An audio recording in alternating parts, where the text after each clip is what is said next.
The Royal Challengers Bangalore, or RCB, they are very, very close to making it to the playoffs. It's been an amazing turnaround for this team, which has been severely criticized.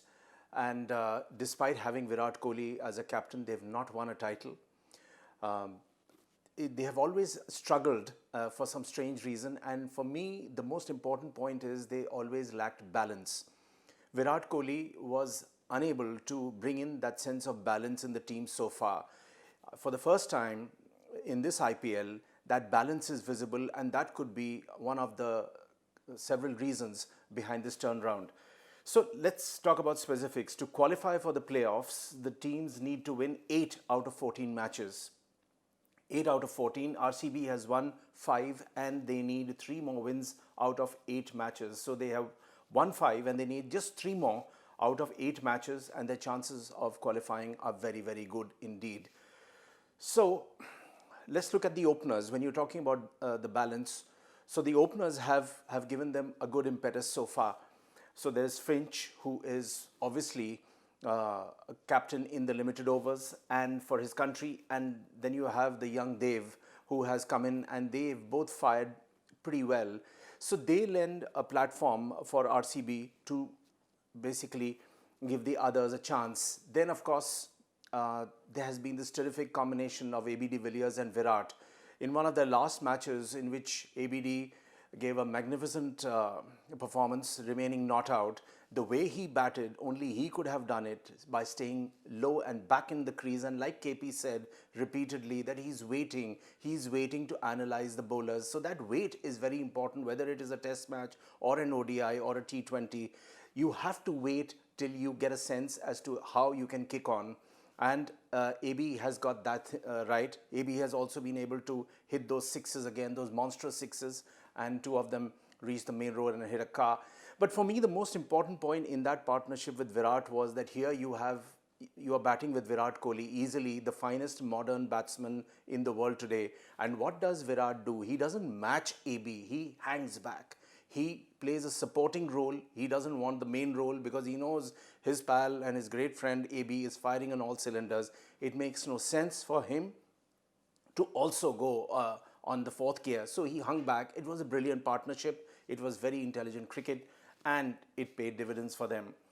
I know Gautam Gambhir has repeatedly attacked Virat Kohli's captaincy by saying that, well, he has not been, despite repeated chances, he's not been able to get RCB the title. Maybe this year could be the one where they can achieve that task, and Virat seems very set to do it. Virat's own batting has improved dramatically. He's now in the groove, and he's getting those big scores, and he doesn't seem to be in a hurry. The delightful part of it is the way Sunil Gavaskar simply enjoys his batting. Is the classic cover drives are back. The classic batsmanship is visible. He's not one of your guys who stands in his crease and tees off, which is the modern phrase. He doesn't do any of that. He takes the singles, the twos, even pushes for the threes, and whenever the opportunity arises, goes for the big shot. But it's done so beautifully. So he's getting that right too. Now, an interesting part is that you need quality spinners in this IPL. Why? Because in the second chase, in the second half of the match, whichever team is fielding, so they have a certain advantage because there are only 3 pitches here compared in UAE compared to in India, where you have about 8 to 9 pitches. There are only 3 here, which is at Sharjah, Dubai and Abu Dhabi. And as the IPL has gone on, there are signs of wear and tear, which the experts have been talking about. And I saw that the pitches get low and they get slow. So that definitely gives an advantage to the spinners, and the spinners have grabbed that.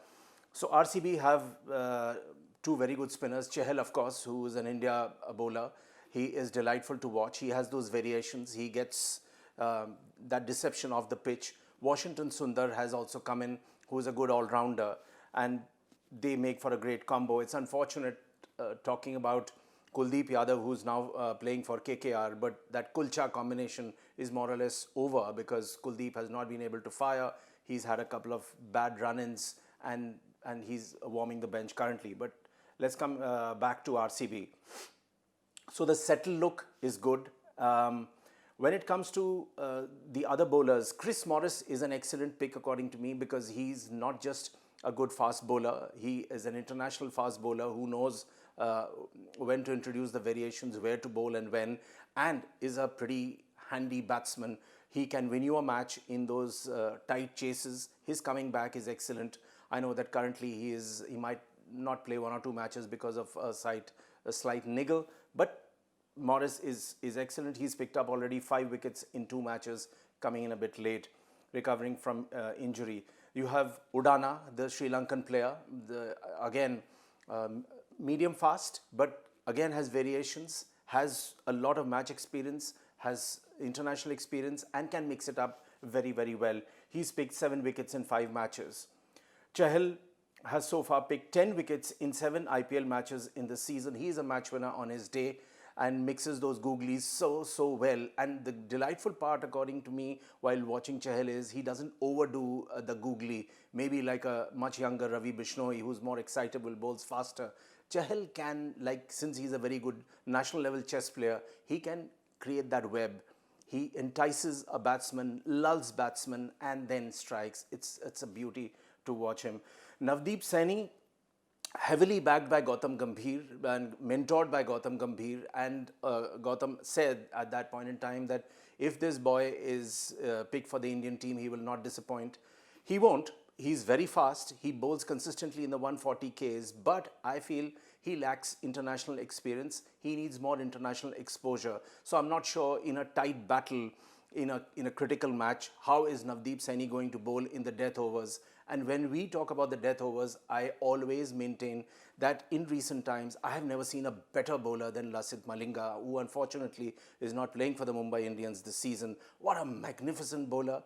That those variations, those Yorkers, that deception is just out of this world. Navdeep Saini has a lot to learn, but he's getting there. And last but not the least, I feel Virat as a captain has got the balance right. He's also lucky to have some of his players firing on all cylinders. Virat should never forget that in the 2019 World Cup, which we lost in the semis, he got a couple of things wrong for which he was criticized. Playing 3 wicket keepers was not on. Not calling Ambati Rayudu was a disaster. If we had Ambati Rayudu in that 2019 World Cup, it would have done wonders. And the inability to juggle the combination at a certain point and when to stick to a winning combo is something that maybe Virat can learn from Rohit Sharma, who has, whenever given the opportunity, handled the younger boys well. So for all King Kohli fans, this could be the year. This could be the time when RCB can possibly win the title, but let's first wait for the playoffs.